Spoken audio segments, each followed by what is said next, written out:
Good morning and welcome back to my channel. So today I wanted to show you a little bit of Fish Quay and how that has been part of my life for many years. And also I wanted to talk about airline tickets and why you might find that the prices for each ticket in each cabin can be quite different. So stay tuned for that.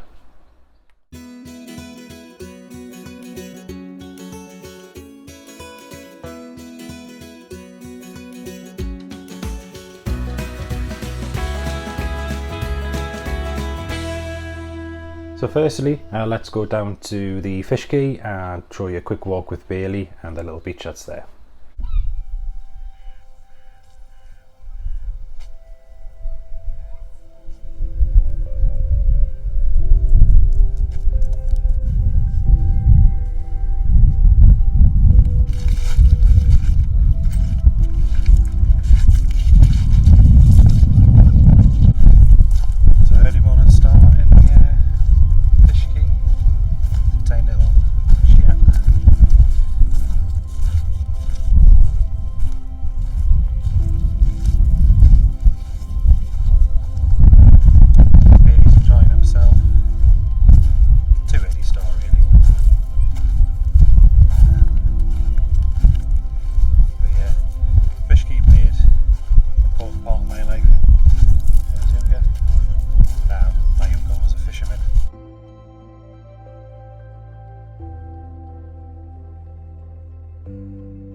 As you can see, it's a lovely secluded beach area, and you can see Tynemouth in the distance there. And we're on North Shields, so you can see South Shields in the distance over there. And to the right, there is the Fish Quay, fish market, sorry, and it's over there. And we're going to explore that in just a couple of moments. Yes, so again.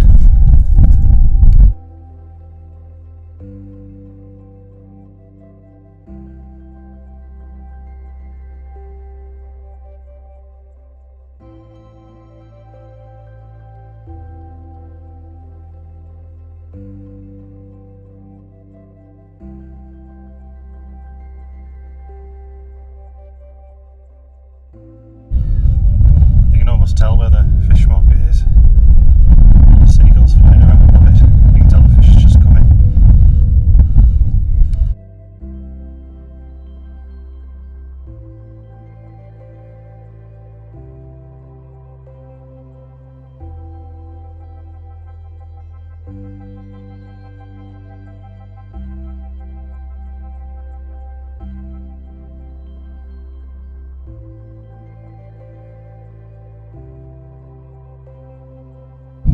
Not real.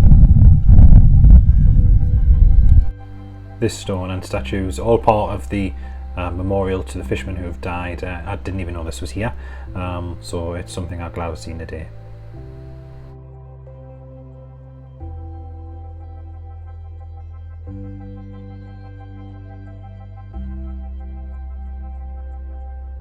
As you can see, we're so much closer to the fish market now. There is a lot going on for this time in the morning, but I'm guessing they're up much earlier than myself. So this is the back end of the fish market, and that's where most of the fish and chip businesses are. It's just restaurants really, so you've got Sempergov on there, the fish grill.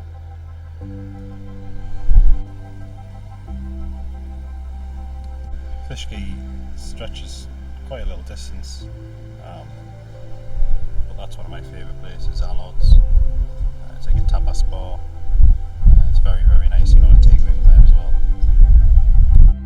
Fish Quay is right near the mouth of the Tyne, as you can see there, and as you look up, the Tyne goes obviously all the way through to Newcastle, and that looks like a cruise ship, so I'll have to go and look at that.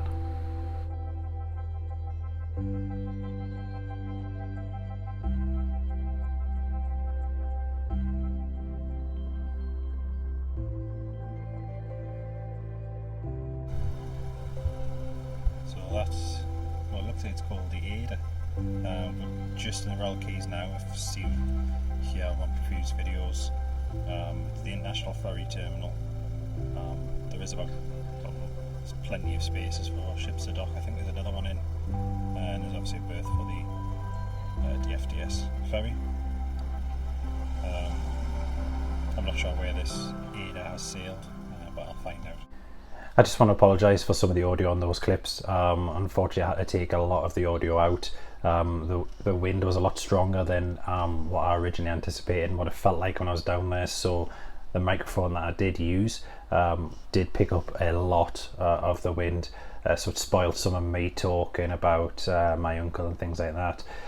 So some of the clips will have had voiceover trying to recreate what I actually said. But yeah, it's unfortunately you lose a lot of the clip. Now the microphone in question, which was picking up a lot of audio from the wind, was this little PaloView. It's not a wireless mic. It has got a lightning connector in there. You can bend it to the direction that you're trying to speak in or pick up the voice from. It hasn't got the wind jammer on. So it is picking up a lot of wind. So to be honest, I think I'll go back to this little hardwired mic as well to try and eliminate some of them issues. Now the Fish Quay itself was first built in 1225 as a selection of little huts, so people were working there. But in 1870 there was an increase in shipping trawlers coming through to obviously drop their catch at the Fish Quay and sell them to the local businesses and for, slightly further afield. So it was built up in 1870 to what it is basically known as now. But the reason that the Fish Quay is an important part of my life was because many years ago my uncle, who's unfortunately passed now, was a fisherman. He spent a lot of time away on the fishing trawlers. He loved his job. Unfortunately he is passed now, but he taught me a lot of things. He was a father figure in my life because my father was not around, but he was a father figure and he showed me a lot of things, such as how to shell prawns and what to do with the catch when it comes back in. So I did learn a lot from him. He is sorely missed by the whole family, but he was a big part of the fishing industry. A lot of friends there. After seeing the Ada docked in the port and seeing many YouTube videos of people going on cruises, me and my wife did look at the costings of sailing with various different cruise lines. And something that's always caught our attention is the Disney cruise lines. Now I know I watch Kyle Pallow, who does a lot of Disney vlogs. In fact, it's mostly Disney, but he is on a cruise at the moment. And to be honest, it has captured our imagination. It is very pricey if you're booking from the UK, but it is something we're going to look into. The Disney cruise line, the Disney Magic, did come into North Shields Port. It comes in every couple of years, and it does draw a lot of people from around the area to view the cruise ship and the characters. To be honest, it normally docks in the same port as what the Ada was, and when you go down there, when it is in, the characters do come out on the balconies just before it sails to wave everyone off. But also it plays the horn as it leaves, just for the people who've come down to see it. And I'll just play a very quick, if you haven't heard it before, I'll play a very quick audio clip of the horn now.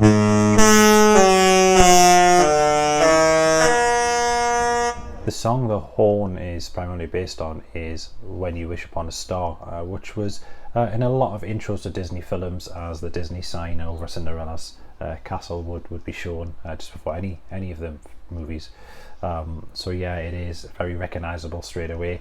If you can't even see the ship and you can hear it from a distance, you know the Disney Cruise Line's in. Unfortunately, it doesn't come in as much as what we would like, so we could sail from here.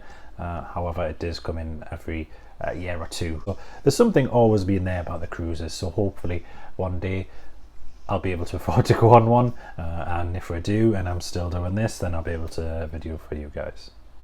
So I'm just going to show you how easy it was to actually book the Droid building. So first we start with the VPN to connect to the US. Once that was connected, I quickly moved to the Disney app, and once that was open, it was just a matter of using the search function and then typing in Droid, and as soon as you type in Droid, it will come up as a result, and once that result has been selected, it will quickly move on to be able to check availability for the dates that you want. Now my dates were easily available. I did check very early in the morning on the date that was released, because it is 60 days out, and very happily I was able to get the Droid building for that time I wanted. It does give you an option for morning, afternoon and evening. I did pick afternoon and picked about 4 o'clock, as I won't be staying in the park all day that day and I can take it straight back to the hotel. I didn't book mine in real time as I was too excited. I was concentrating on actually getting it booked. So it does show under your park passes, and as you can see here, it's sitting under my reservations for those 3 days I chose.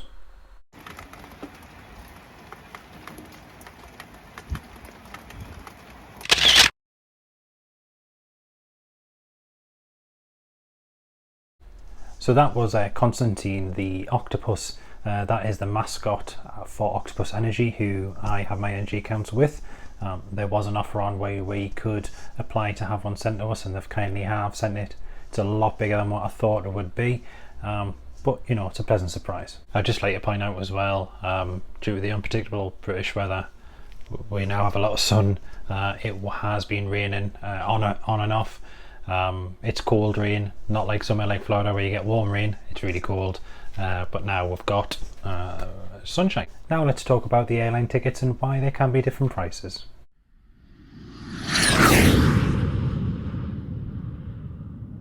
Most people, when they see prices of tickets, they just assume that the cabins are going to be all one price. This is never the case. As you can see, these different cabins are from a BA aircraft, just for reference, so we can show the actual difference in the cabins themselves. The truth is that each cabin has multiple different prices, and it's all based on the flexibility of the ticket that you're purchasing, which is what I'll go into in a moment. When I talk about airline tickets, I talk about British Airways, Virgins, you know, the big carriers who sell predominantly just flights alone. Now each cabin has, like I said, many different ticket prices, and it's all to do with the flexibility. So if we take economy for example, and I'll use British Airways as an example, British Airways as well as the others will have many different tickets with different flexibility rules. The most flexible ticket would have a number assigned to it, for example a Y, and that just means it's fully flexible, fully refundable, fully changeable. Basically you don't even have to turn up with your flight and it won't invalidate your ticket.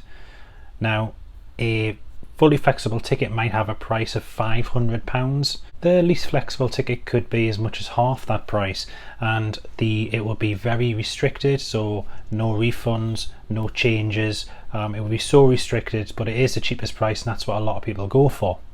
There is other classes in between those in the economy section, as well as all the other cabins, so you might have 10 to 15 different types of ticket. Now obviously they all increase in price, and where you'll find that the price increases as it closer it gets to the flight, it's not the airline actually physically saying we're going to charge you more because it's closer. It's just because all the cheaper tickets have been purchased from the most restricted ticket, and then they just move on to the next one, and then eventually all that's left is the most flexible tickets, which are the most expensive. So that is why you'll find that the longer you leave it, the cheaper ones get purchased. Also, with the restricted tickets, you do generally earn less miles or bonus points, whichever reward scheme the airline you're traveling with operates with. So for example, the cheapest economy tickets might only earn you 25% of miles flown. As you get up there for the most flexible economy ticket, you'll be up to 100%, and as you move up the cabins as well, you'll be earning even more, so 150, 200 to 300% some airlines offer you. So I hope that answers the question of the change in ticket prices. It's one thing I've remembered since my days working at British Airways. I had a great time there, but yeah, hopefully you've enjoyed that. If you did like this video, please give it a thumbs up, it does help the channel, and also subscribe to the channel as well to see more videos from myself and Bailey. But until next time, I'll see you later.